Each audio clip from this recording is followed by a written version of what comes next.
আসসালামু আলাইকুম প্রিয় দর্শক, কোরবানি আমাদের খুবই সামনে। আজকের পর্বে আমরা কোরবানির পশু সংক্রান্ত কয়েকটি গুরুত্বপূর্ণ মাসালা মুজাকারা করব ইনশাআল্লাহ। প্রথম যে মাসালা মুজাকারা করব কোরবানির পশুর বয়স সংক্রান্ত, সেটা হলো কোরবানির পশুর ক্ষেত্রে যদি আপনি উট দ্বারা কোরবানি করেন তাহলে 5 বছর হতে হবে। যদি আপনি গরু বা মহিষ দিয়ে কোরবানি করেন তাহলে কমসে কম 2 বছর হতে হবে। যদি আপনি ছাগল, ভেড়া বা দুম্বা দিয়ে করেন তাহলে কমসে কম আপনার বয়স কত হতে হবে? 1 বছর হতে হবে। এক্ষেত্রে একটা বিষয় হলো, যদি ভেড়া বা দুম্বার বয়স 6 মাস বা তার থেকে একটু বেশি হয়, বা 1 বছর থেকে একটু কম হয় কিন্তু 6 মাসের থেকে বেশি হয়, কিন্তু দেখতে যদি ওইটা 1 বছরের মতো হয় তাহলে সেটা দিয়ে আপনি কোরবানি করতে পারবেন। কিন্তু ছাগলের ক্ষেত্রে সেটার বয়স পরিপূর্ণ একই হতে হবে।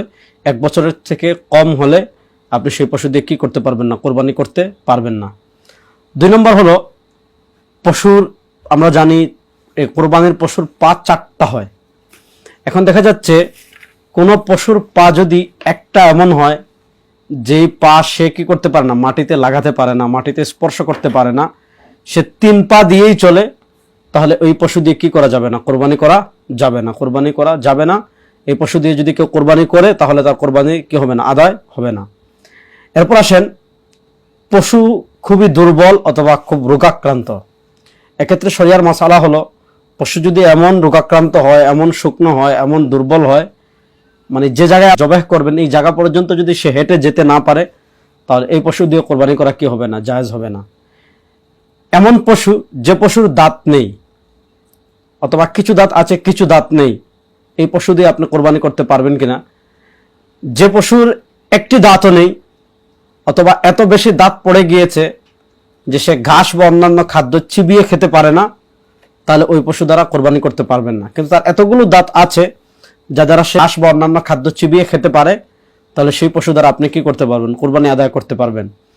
কোনো পশুর শিং যদি একদম মস্তিষ্ক থেকে মানে গোড়া থেকে উপড়ে যায়, ভেঙে যায়, এবং এর দ্বারা তার মস্তিষ্ক ক্ষতিগ্রস্ত হয়, তাহলে এই পশু দ্বারা কোরবানি করা যাবে না।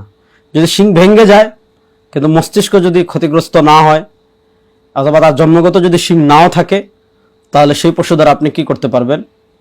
কোরবানি করতে পারবেন।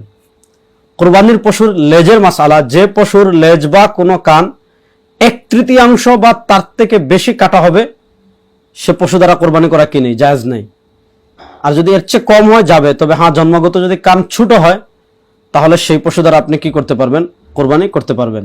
এই হলো কোরবানির সঠিক পশু সংক্রান্ত মাসালা। আমরা যারা পশু, গরু, ছাগল, ভেড়া, দুম্বা ক্রয় করব, ক্রয় করার ক্ষেত্রে এই বিষয়গুলো খেয়াল করব। আমাদের দেশে একটা কুসংস্কার আছে, সেটা হলো কোরবানির পশু দাঁত দেখে মনে করে দাঁত পুরাপুরি উঠে গেলে এটা দ্বারা কোরবানি করা যাবে। দাঁতের সাথে কোরবানির পশুর সম্পর্ক না, কোরবানির পশুর বয়সের সাথে সম্পৃক্ত। দাঁত যদি এতগুলো থাকে যে দাঁত দ্বারা সে খেতে পারে, এতটুকুই যথেষ্ট। আল্লাহ তাআলা সব ধরনের কুসংস্কার মুক্ত থেকে কোরবানি করার তৌফিক আমাদের সবাইকে দান করেন।